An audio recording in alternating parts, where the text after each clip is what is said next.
House Fly Box. Today we're going to tie the AP Thorax, or the all-purpose thorax. It's kind of a blend of a number of different patterns. It's been my search pattern, kind of like the elk hair caddis of my mayflies, for searching when nothing's rising. It floats well, gives a good presentation, has a good footprint on the water, and does very well for me. Let's go over how I tie it. I start off with a size 12. I'll go down to a 14 standard dry fly hook and 8/0 black uni thread. And we'll start our thread at the front and wind back to just past the point of the hook. And the first material we're going to tie in is medium Pardo CDL. I use it for tailing. I like it over microfibrils and regular hackle fibers. We're going to take a sizable chunk of this because we want it to be a fairly heavy tail. And we're going to tie it in about shank length. What I like to do is I like to lean it to the side,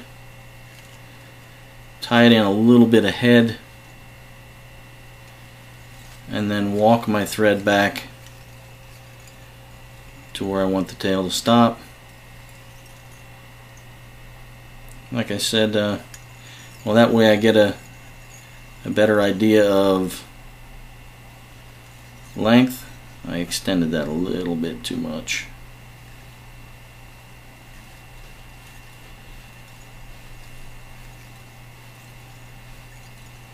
There we go.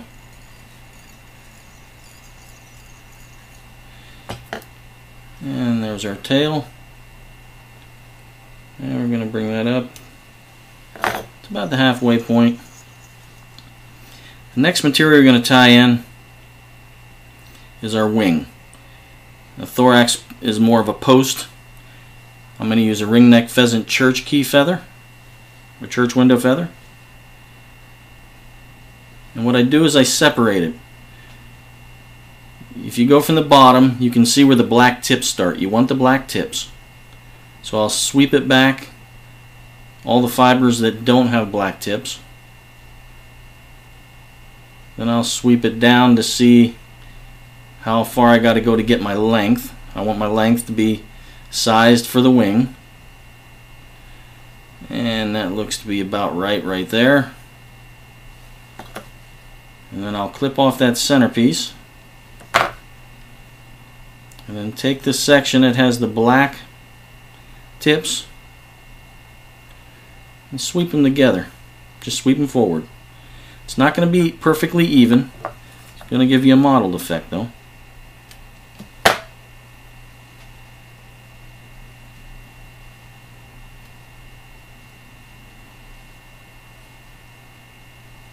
If I have a few real short ones, I'll take them out. But generally it doesn't matter.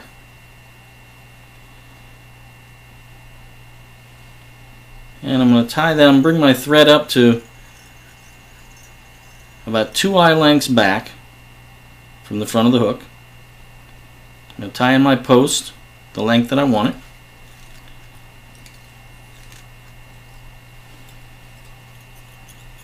And wrap back to get my taper. And then trim off at a 45-degree angle. That'll help me build my body.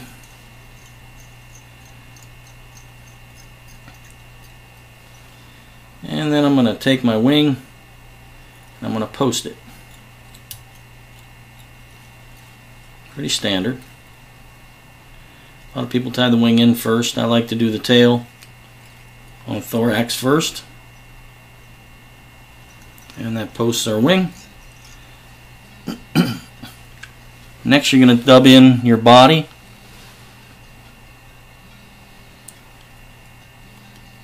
And it's going to be Adams Gray beaver.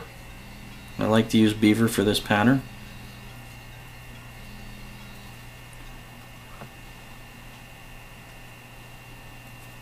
And you're not going to have a real heavy abdomen.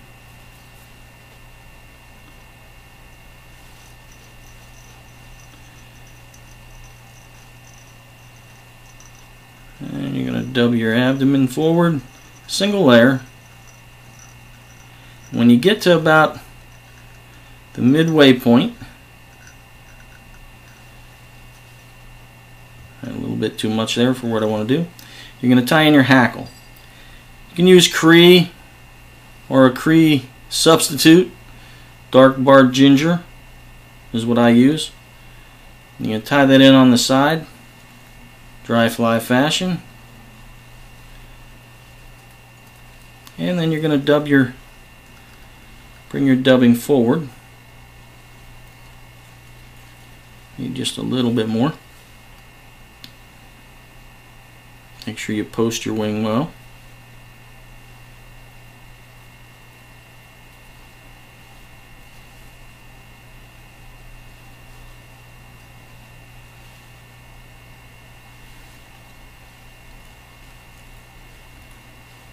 And bring your dubbing forward to about an eye length back.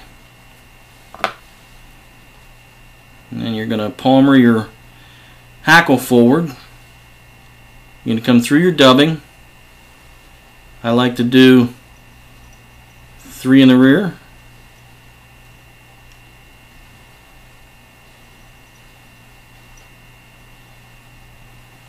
I let it snap back. Don't want to walk backwards. And then I sweep my wing back and post it again. Go tight in front.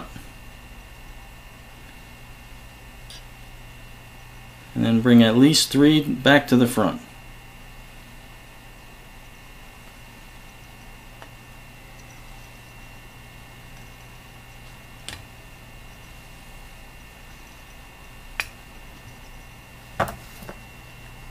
And then trim your butt, or trim that tip off. Couple security wraps.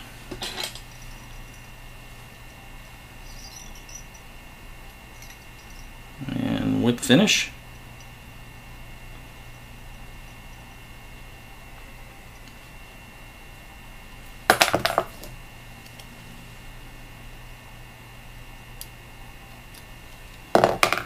And then last but not least with this pattern, I come underneath from the front, even with the point of the hook. Trim off a V in the bottom. And that allows it to set the way I want it. And there it is. The AP Thorax. Excellent search pattern. Fishes very well over the March Brown hatch. It'll even fish over the Hendrickson and the Gordons. But it'll fish year-round as a generic mayfly. And that's why I fish it, and that's why I tie it. It's got a very durable wing. It stays upright and takes floating well. Hope it adds to your box.